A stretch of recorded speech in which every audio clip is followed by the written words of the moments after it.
What is up, everybody? This is Mr. Sands with the Sands Morning Rant. So, what do we have here today? Well, let me tell you, I'm going to sit here and I'm going to talk about everything that you guys learned this week and more, because there's so much more in my head than that was in those readings. Alright, although if you did watch the videos, you would have probably heard some of this stuff. So, here we go. Where to start? We are going to start with the Confederate Army running up to Manassas, Virginia. Right? That was the place that was about 30 minutes away from my house where I grew up. You have the Union Army coming down. Now, the reason is there's a major railroad hub where a bunch of railroads come in, right? You got a major railroad from Washington, D.C. goes in there. Another one that goes actually down to Richmond. So both capitals have railroads that run through this town. All right, and you have a little battle there, and both sides think it's going to be done really soon and easy, and they're like, oh, this is nothing, man. I'm just going to bring my army in here, and I'm going to kick their butt. And they're like, I'm going to bring my army in here, I'm going to kick your butt. And you have guys with all pretty much militia uniforms. So you have uniforms of all different sizes. There's gray, there's blue, and one of the craziest things that happens in this battle is that there were Confederate soldiers wearing blue, all right, and they're marching up. And there's these Union soldiers, and they're like, there they are, and they're like, no, man, that's our guys. They're wearing blue. Do not shoot. And they marched all the way up, and they're like, those are our dudes. Don't shoot. And the Confederates took all those guys out, right? No problem. And that was just, that battle right there was like, we should probably ditch this whole, like, militia uniform thing, and we should probably start having uniforms. And that's when the Confederates started wearing gray, and the Union started wearing blue. And I don't know. And then you had, like, once the gray uniforms were gone, that's when they started wearing the butternut, which is like the light color brown of the brown uniforms. We have really one notable figure for the Confederacy, a guy named General Thomas Jonathan Jackson, and he gets the famous nickname Stonewall Jackson because he sat up there on Matthews Hill, and one of the other generals of the Confederacy was, there stands Jackson, standing like a stone wall. And the guy basically sat on his horse, and bullets were whizzing by him, and he just stood there. All right, and he wanted to be that presence for the soldiers, and he actually becomes one of the more revered generals in the Civil War for the Confederacy. All right, so it was crazy, right? So you have these people who literally came and brought picnics, and they're like, hey, we're bored. We're going to go watch this battle, and we're going to watch the Union run right through these Confederates. And unfortunately, it did not happen, right? The Confederates actually wound up pushing the Union Army through all the people eating the picnic. They all got stuffed on this one bridge, and they couldn't get across the bridge. And you have, like, wagons and little carriages flipping and people running in these nice little dresses, and the ladies are like, oh my god, right? It's crazy, it's wild. So the Union Army actually run all the way back to Washington, D.C. So they run like, I don't know, 30, 40 miles. They're just like running for their lives. So there you go, first land battle, Battle of Manassas. Now what you need to know about the Civil War is there's the Eastern Theater, which is around Washington, D.C., and basically Virginia. It's Virginia, Maryland, and Pennsylvania. Those are the three states that they fight in the Eastern Theater, right? It's all fighting in and for Richmond and to Washington, D.C.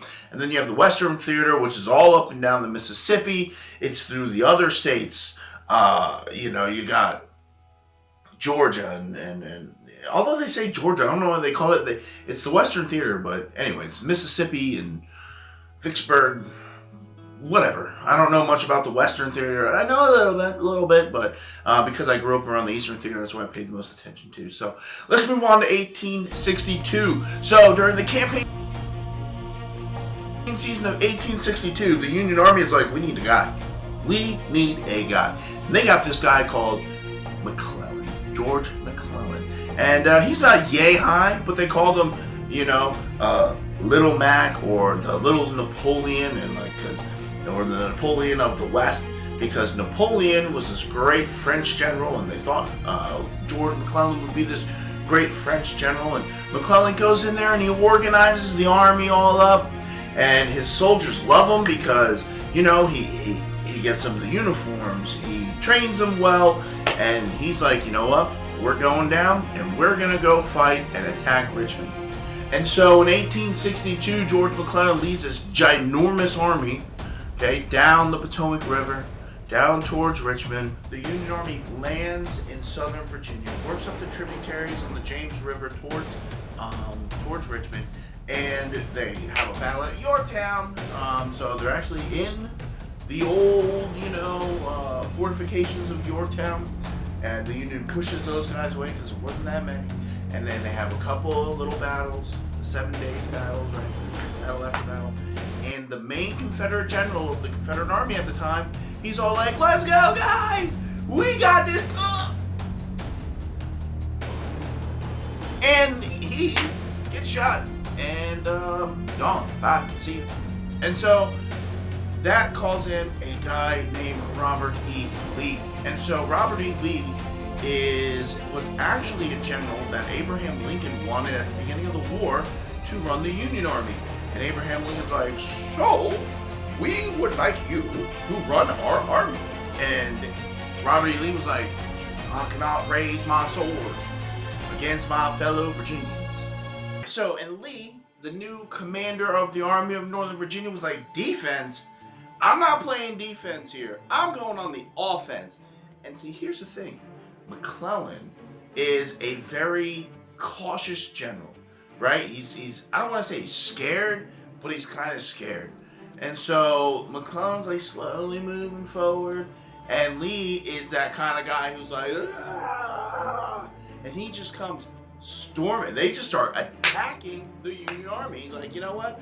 I'm not going to wait for this gigantic Union Army to come and destroy us a little bit at a time towards Richmond. I'm actually going at them." And that's what Lee did. Lee went on the offensive and started attacking the Union Army. Well, this freaks McClellan out. And McClellan's like, "Oh, God, no," right? And here's the thing. When you go on the offensive, you usually lose more men than when you fight on the defensive. However, if you can win when you're on the offensive, it freaks the defensive guys out, right? So McClellan gets freaked out, and he actually wins a couple of battles. But the thing about it was that he was so freaked out by how aggressive Robert E. Lee was being that he actually told his men, he was like, "You know what? We're packing this up. We've been winning the entire time. We're packing it up.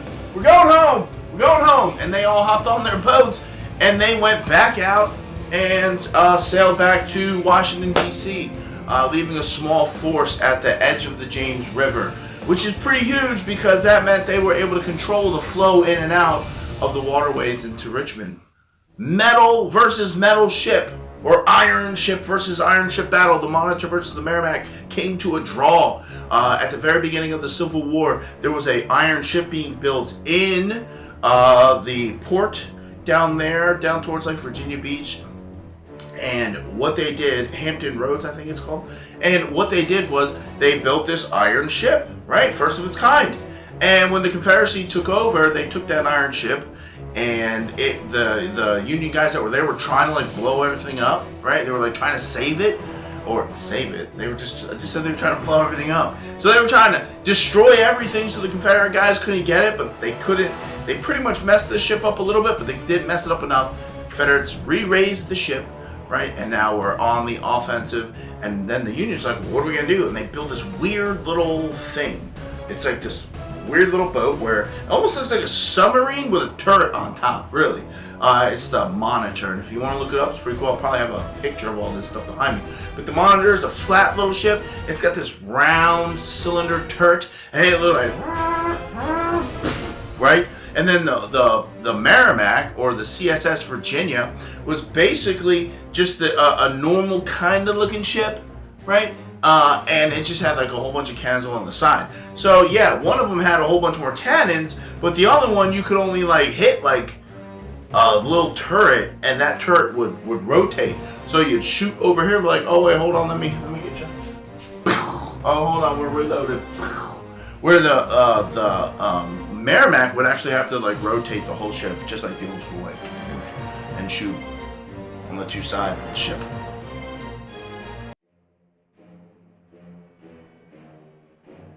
You have another general, a Union general. It's a little different going on out west, and this general's name is Ulysses S. Grant. And you're going to hear more about him later in Sands' historical rants. But this guy is super aggressive, right? This guy will not take no for an answer. And he takes over Fort Donelson. And he takes over, oh my God, like my brain is just rushing with so much information. I can't, Donelson, Donelson's the main one, right? And here, these are forts that are basically protecting the Mississippi River. All right, so like as you go up the Mississippi River and you want to like go into the inlets and everything, there are these forts, and you have to take those forts if you want to be able to land troops on the land and then attack from the west. Well, Ulysses S. Grant, he's getting it done. He's getting it done. He's getting it done. All right, and he's taking these forts out, and he's basically making his way to the strongest fort in the South, which was Vicksburg. All right, Vicksburg was on the banks of the Mississippi River. It was surrounded by multiple layers of forts. If you try to get by it in the river, you can get blasted to smithereens. If you try to get by land, you'll get destroyed because of all the trench systems that they have built for it. And Vicksburg, you know, the Confederacy has to keep that waterway open because that is the main spot where if you wanted to get like cattle from Texas or, you know, anything from the other side of the Mississippi River, okay, you had to go through there because the Union Army had everything basically from the north and they had a bunch from the south. So that also was happening in 1862. Now, so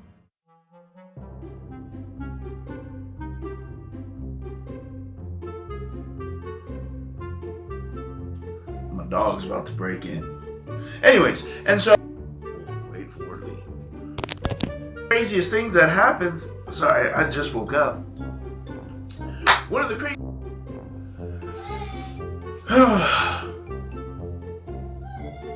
I still. Your town was it? All right, so you have. Why can't I remember the name of the place where the people poopy poop? Let's move on. We have people staring in. Go away, you zombie kid! I gotta film. No, leave me alone. Sorry. She wants her computer. And I need to breathe.